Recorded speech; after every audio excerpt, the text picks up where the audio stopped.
Okay, we have a teacher, there'll be young people here to talk to us about a trip. They'd like to send us on a trip, or they'd like for us to send them on a trip. Well, we would just like to tell you about the trip that you did send us on. Yeah, this is Sarah Carlson, who's a high school English teacher for us, and she led a trip that you approved earlier to Italy, and we just asked them to come back and tell you a little bit about the trip. And I'll eventually be asking you about another trip. So. Well, again, I'm Sarah Carlson, and I was here almost a year ago asking you to consider sending ESAC high school students on a trip.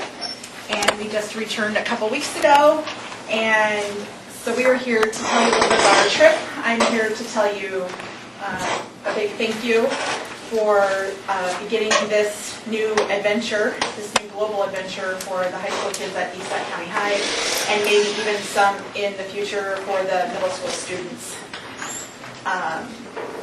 This is the 4th school trip that I've led, and it was a great experience. It was a great chance for me to get to know the students, and when we look at, you guys know as well as anyone, when we look at the future of the high school and look at the kind of education that we're trying to give students, that we have to prepare them for a global world, a global society, and that includes global education.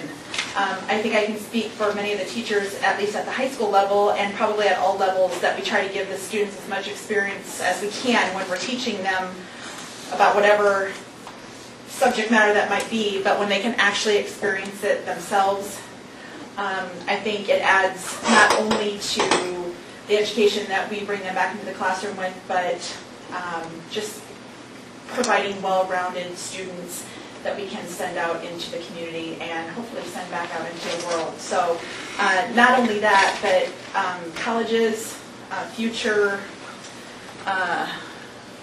their future careers will demand that they have some of that experience, and I think that they're going to tell you in a few minutes that the experiences they had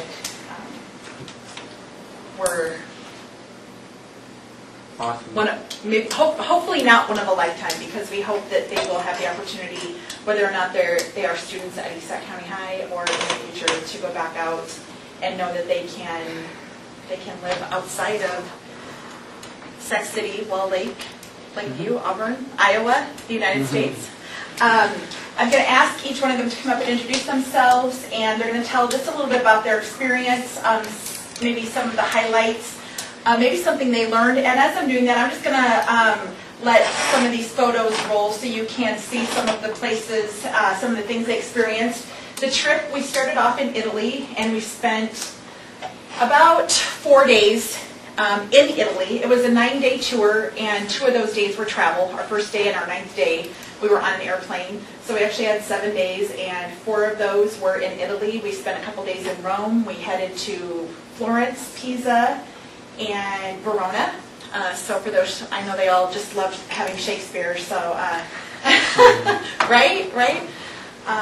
And then we were in Austria for a day, and then we spent our last few days in Germany, mostly in Munich. So some of these experiences, well, all of these, are just a little bit of taste of where they were at. How many kids went, Sarah? There were 7. There were 7 students from ESAC, and there were 5 students from my former school, St. Mary's in Storm Lake. So that was another great experience. There were 12 of us total. Another teacher from the high school, Teresa Tigas, and I also had 2 parents that went along. We were on a bus. A group, there were 50 of us in total on the tour. Another group from Iowa. They were from Kelowna, Iowa. A group from Texas, Wisconsin, and a retired teaching group. Oh, they were from Texas, Wisconsin, and Vermont. Is that it? Oh, and then we had a couple actual staff members from EF that were on tour with us as well. So, I mean, it was a great group. As a matter of fact, when we were in Munich, our hotel in Munich, it was their last night, but there was another group from Iowa on a separate EF tour, and they were from where? Pella. Pella, Iowa. So It's a small world when you get outside of Munich and you meet some kids that are just a few hundred miles away from in Rome, all of the city water, all the fountains is drinkable water, and it's good water. And so we refilled our water bottles, and drank out of the fountains, except for Trevi Fountain right here. They didn't want us getting near the water there. But this is the famed Trevi Fountain. If you throw a coin in to make a wish, hopefully that means that you'll be able to come back to Italy. Did it come true, Morgan? Well, she's hoping so, right, Morgan? Sure. These are the Spanish Steps in Rome, one of Rome's famed 7 hills. Here's all of the kids on the tour. Toward the end of our day, we're getting ready to go to supper there. This is our second day when we headed to Vatican City. Some of the photos in St. Peter's Basilica. We were able to take pictures everywhere except for the Sistine Chapel. This is right outside of St. Peter's Basilica. You can see the lines and lines of people leading out to St. Peter's Square. Another great thing about EF is that we came across hundreds of people in line for a lot of the venues we went to, hours worth of line standing, and we went right to the front of the line. Another great benefit, we didn't have to take that time to stand in line at the Colosseum, at Vatican, lots of the places that we went to.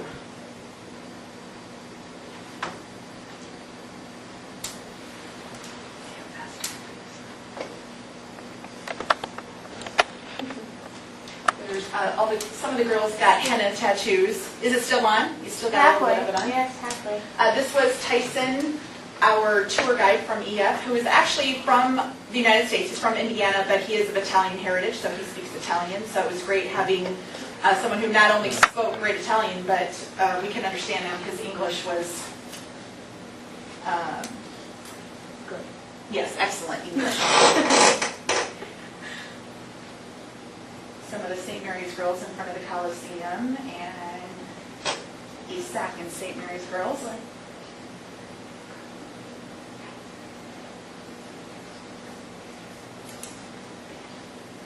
Now, in addition to EF providing us a tour guide for the length of our tour, we also had local tour guides, and one of the local tour guides we had was at the Colosseum. She was not only a tour guide, but she was an archaeologist, and so that's her on the left.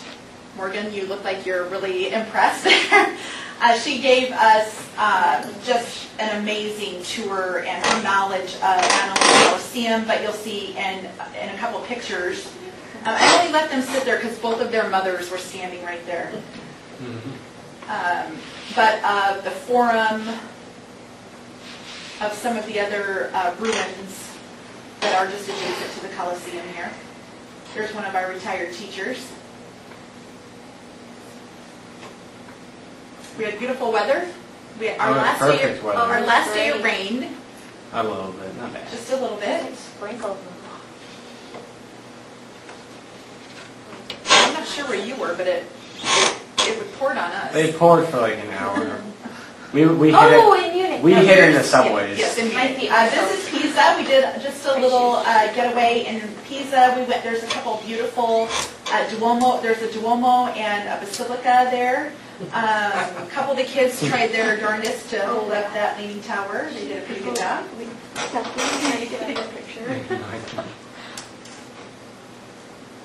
One of the things the kids commented on, they were really surprised, especially in Rome, is the graffiti. And Tyson reminded us that anything that ends in an I or a vowel, the word derives from Italian, so graffiti is definitely Italian.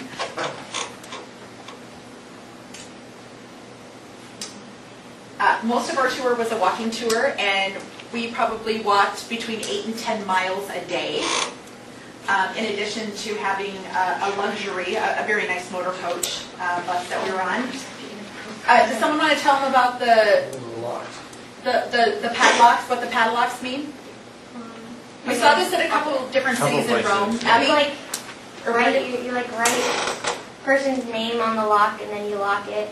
And if you, usually you take the key and throw it in the river, and if somebody finds it and locks your lock, then your love is broken. Yeah, If the lock stays locked, then your love is forever sealed. Go on. This was as we came into Germany. As a matter of fact, my little guy said to me, "That looks like the Princess Castle," and that was Neuschwanstein. It was the prototype for the Disney Castle. Brad's going to talk a little bit about his experience at Dachau in just a minute. After I've just got a couple minutes of pictures here.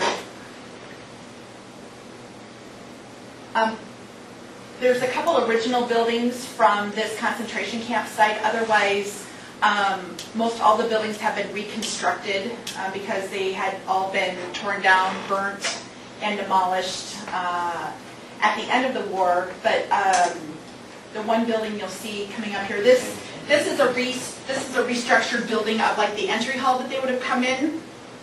These are they rebuilt 2 barracks. And then there are 30 other original barrack sites, and they're all numbered. That was a number. The crematorium is the original crematorium. These are the original ovens.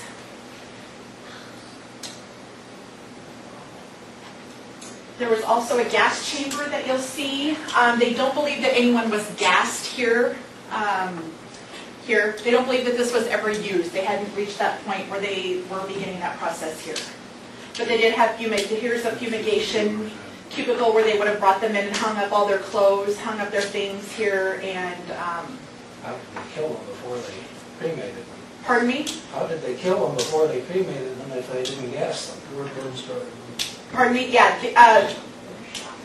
At this, our tour guide said at this concentration camp, they would shoot them. I mean, they would they'd shoot. They would light them all up, and then they shoot them all into a big pit. Or yes, I mean they would starve to death. A lot of them died from typhus too. Yeah.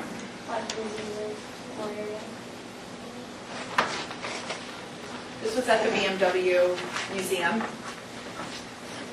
as we were in the Bavarian sector of Germany in Munich.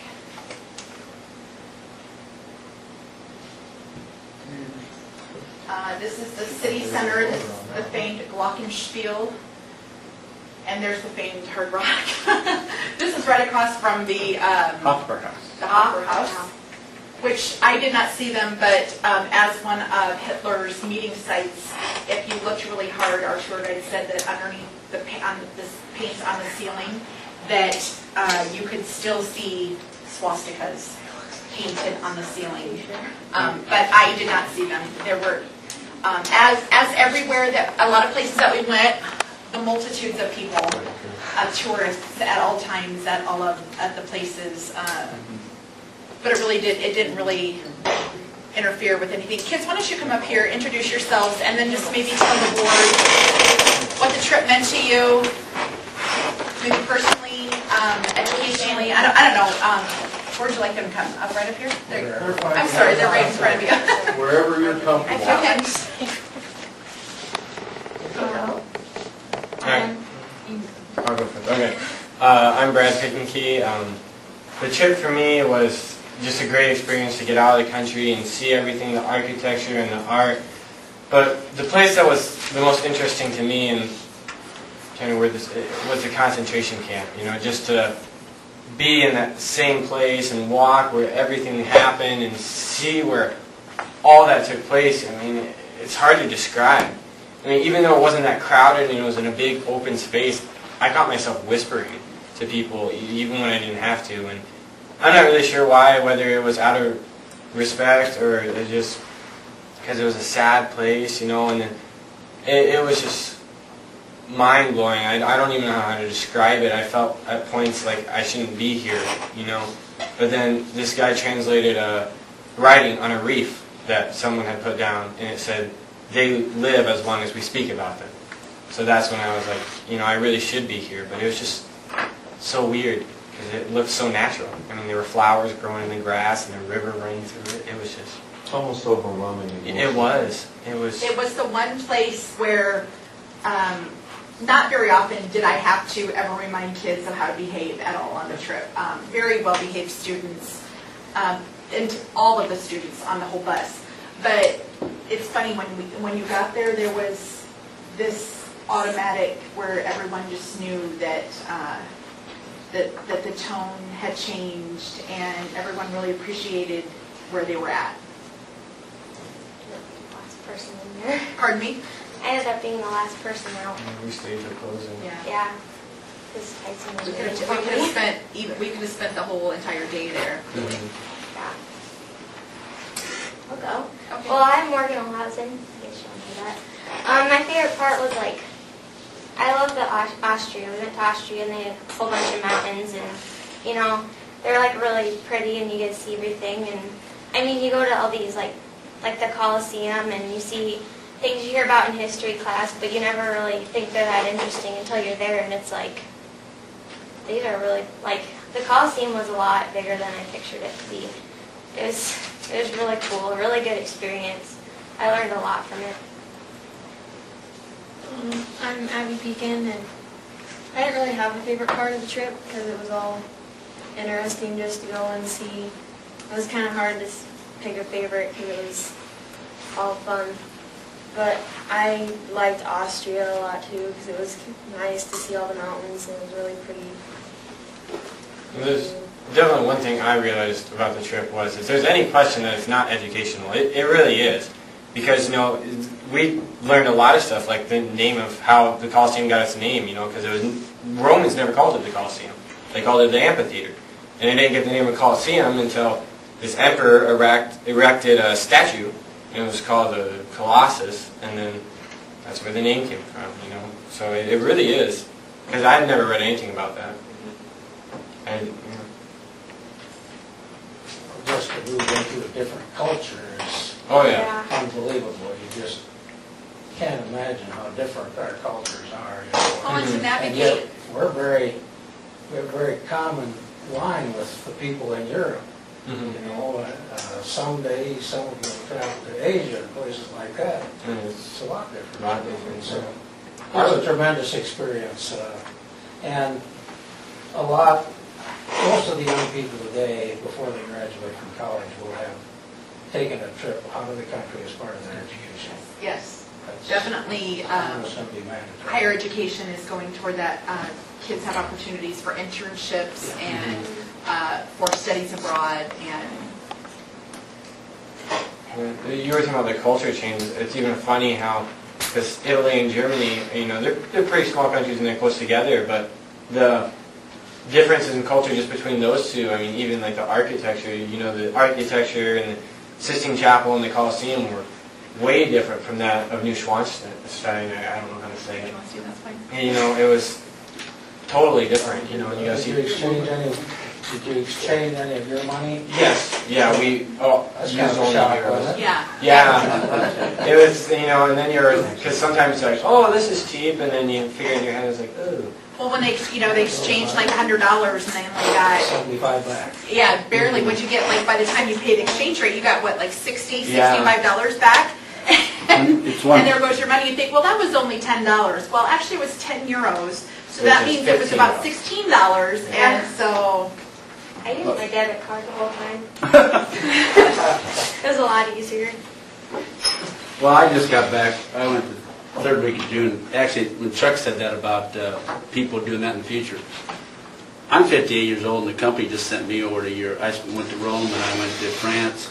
And when you look at the Spanish Steps, and I mean, I probably would have never gone unless I had an opportunity like these guys Yes. did, or unless I had a company that sent me like my company just did. But it was very educational. I was kind of surprised though, because the #1 hit over there is the flame where Diana. in Paris. Oh, you didn't go to Paris? Yes, no, we didn't Oh, go sorry. to Paris. Yes. My fault. No, that's okay. We went to Yeah. Paris, so that was a big hit, but whatever. But it was very, I know it's very educational. I mean, when you look at the stuff that you were looking at, I couldn't believe I mean, it's in the architecture, It's how they did that, and they didn't, you know, Well, when That was all we were chip at and a the hammer. Pantheon in our first day in Rome, and they talked about, do you remember how they said that they measured that out? And it was, Oh my God. yeah, With Yeah. strings. with string, and To it make it that an exact sphere that could fit inside. fit inside of there, And and they the got, kids were, like, You know, I think to they're thinking that in their 0.0 heads. centimeters, you know. And like how heavy that ceiling was, Yeah. of all It's like- concrete. It's just, Impressive energy.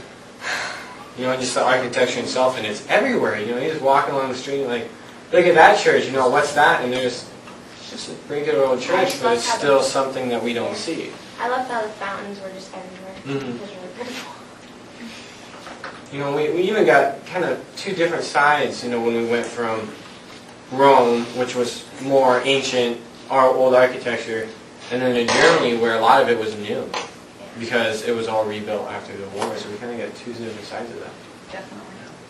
What was the favorite kind of food that you tried that you had more fun? Tell me. Well, And the whole Brad trip or became our just- gelato connoisseur. I think he I had had 20 or 30 different yeah. kinds all throughout Italy. And the watermelon was my favorite gelato. And it Oh, was- watermelon gelato. It was The one really that good. dropped. That was also the one that we had a little bit off the trash can. It's another story. Oh, it's a trash. No. I don't know what that story Okay, is. Saturday know the story. What did you like the pasta in Italy? Oh my god, pizza? the pasta was, and there's so many different types of pastas. And I loved them all. There was one, I did have my least favorite, but other than that, they were all really good.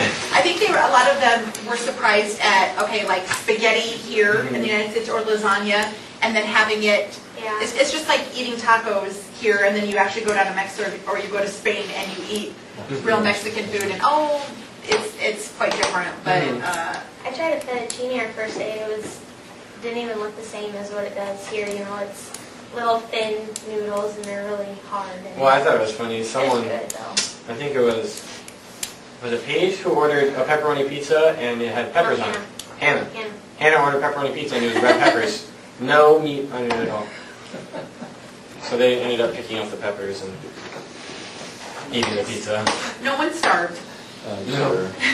No. I was surprised at how many Italians truly knew English though. They- Because like yeah. you walk around, they'd like you go to stores and they like say stuff to you, and you just like look at them and they're like Americano, and yeah. Then they start talking. Even more so in Germany, though. I mean, Germany, a lot of them spoke English in Germany, Oh, yeah. too, and very clearly, too. Well, a lot of those people are multi-language. Yeah. Exactly. Yeah. We learned a few words, too, like Yeah. Zekwin Knodel. Anyone got a shot at that? German. Plum dumplings.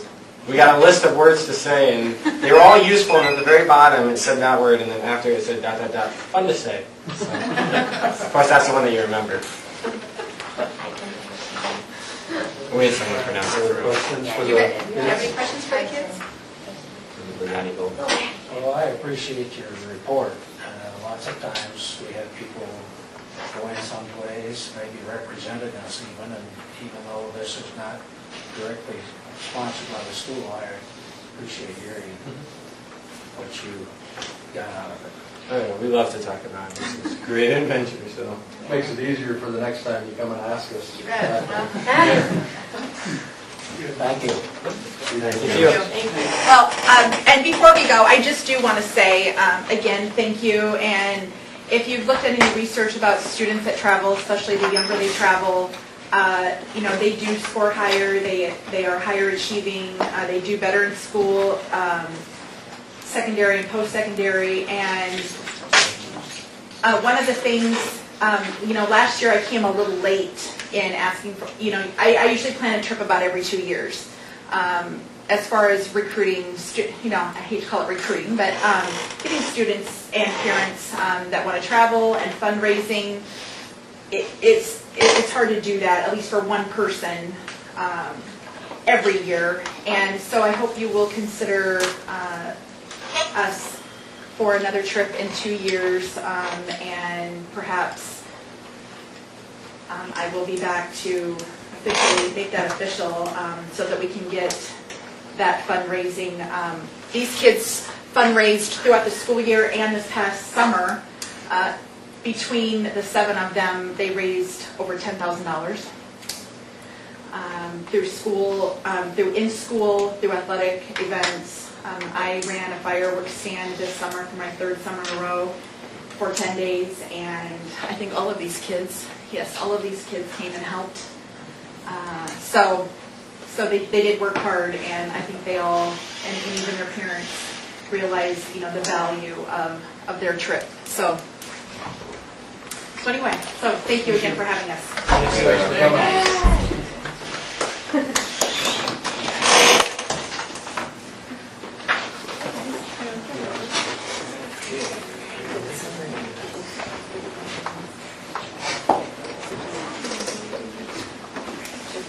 We're down to C, aren't we?